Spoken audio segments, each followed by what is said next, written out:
Graça e paz, meu irmão, gratidão, damos a Deus por esse dia 15 de junho de 2025. Nós iremos meditar na palavra do Senhor no livro de Salmos, capítulo 11, e utilizaremos o versículo 4 como fundamento da nossa ministração. No versículo 4 temos: o Senhor está no seu santo templo, o trono do Senhor está nos céus, os seus olhos estão atentos, e as suas pálpebras provam os filhos dos homens.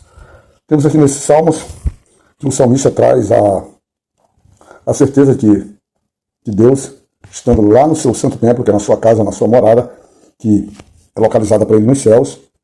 De lá ele tem os olhos atentos sobre aquilo que os homens fazem, como os homens vivem, e a sua forma de viver, a rotina, aquilo que lhe são atribuídos, os acontecimentos, ou seja, os seus desafios.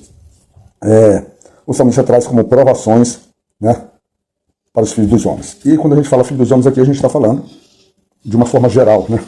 Crentes e não crentes, ímpios e não ímpios, pessoas que andam no caminho do Senhor e pessoas que não andam no caminho do Senhor. Mas, em especial, essas provações, elas levam o homem a, vamos dizer assim, a uma seletividade. Elas levam o homem a uma seletividade no princípio de que as escolhas deles, a forma como eles se posicionam diante dessas dificuldades, as respostas que eles dão, como se fosse, eles demonstram se eles estão indo na direção do Senhor ou em direção oposta.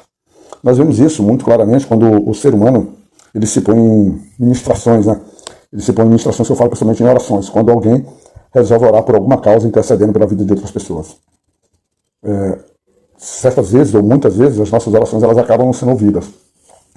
E os motivos são os mais diversos para que elas não sejam ouvidas, mas um dos principais e mais importantes, que vai aqui ao encontro do que está aqui, é que quando nós oramos por interesses mais focados na nossa individualidade do que efetivamente nós primeiro termos ouvido a vontade do Senhor, termos compreendido, ou termos analisado a situação e deixado o Senhor falar conosco antes de fato de apresentar. Quando você vê alguém, por exemplo, doente, o teu natural já é apresentar, querer buscar no Senhor a cura. Isso seria. Então você impõe mãos, você faz as suas orações às vezes no seu secreto, no seu quarto, no seu reservado.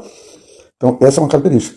Só que o ideal seria primeiramente a gente observar a situação, receber o máximo de informações possíveis, e aí no nosso íntimo a gente já buscar o direcionamento do Senhor, sem efetivamente apresentar o resultado da causa. Nós bem sabemos que todas as vezes que alguém está doente, o que se quer são curas. Mas será que a cura física é o fundamental ou primeiramente nós deveríamos passar por curas espirituais, por questões que não são claras aos nossos olhos? Então essas provas fazem, vamos dizer assim, essa diferenciação. E o salmista traz, nesse seu processo, a sua confissão do Senhor. Logo no versículo 1 ele diz assim: no Senhor confio, como dizeis, pois as minhas almas, foge para a tua montanha como um pássaro. Ele está trazendo que ele já estabeleceu a confiança dele no Senhor. Por algum motivo, pelo seu relacionamento, pela convivência, por aquilo que o Senhor tem oferecido para ele, como ele tem sido tratado, ele já sabe, eu posso confiar no Senhor. Então não há razão, não há, por exemplo, não há compreensão, razoabilidade de eu, por exemplo, quando os desafios se levantarem contra mim, eu sair em desespero, fugindo para distante. Não há um desespero. É claro que há momentos que a gente precisa se recolher, porque como nós bem dissemos em relação à oração, a todo momento nós primeiro devemos dar ouvidos e inclinação ao Senhor, para que a gente possa tomar a medida ou a resposta, ou apresentar a solução, não nossa, mas vinda do próprio Deus. Então o salmista já diz assim: olha, independente da situação, independente dos questionamentos, eu confio em ti, Pai. É tu que me darás a resposta. E isso, a gente está no versículo 1 e observa que a gente inicia o nosso devocional lá no versículo 4, levando que o Senhor faz provas dos seus, ou o Senhor faz prova do homem, né, dos filhos dos homens, para que ali ele possa identificar exatamente aqueles que têm fidelidade, verdade, sinceridade na palavra do Senhor. E é muito interessante porque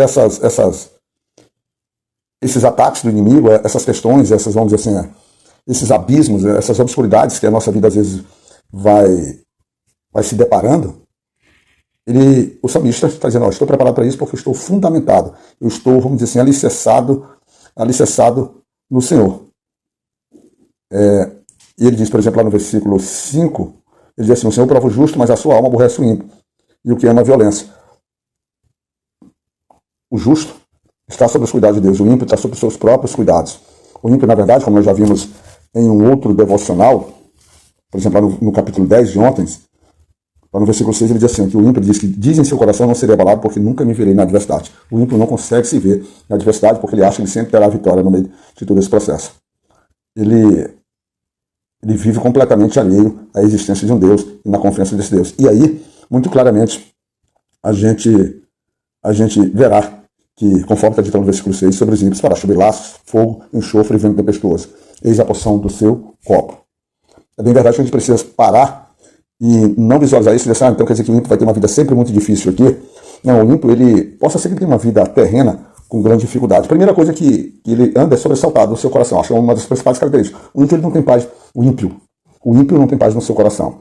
Ele acha que o tempo todo as pessoas afetam contra ele. Ele vê como sua vida, suas posses, seus bens estejam todo tempo em risco. Então ele mantém uma vigilância muito constante. Então tem um ponto positivo que o cristão deveria manter uma vigilância constante da sua fé, da sua oração, do seu jejum, do seu clamor, da sua intimidade com Deus. O ímpio, por sua vez, faz esse processo de uma outra forma, mas sempre porque ele se vê açoitado, perseguido. Ele se vê, na verdade, cercado com a possibilidade do inimigo, que na verdade é ele próprio que cria esses inimigos para ele, possam atacá-lo. Mas a resposta do Senhor, como bem nós vimos dizer isso, é uma resposta que muito provavelmente, que possa ser que venha já pela sua vida terrena, mas é uma resposta em relação à sua vida eterna, à sua condenação, tá bom? Então que a gente possa viver como o salmista, que diz assim, no Senhor confio, não só a gente quanto a nossa casa, e que Deus possa nos cuidar, meu irmão.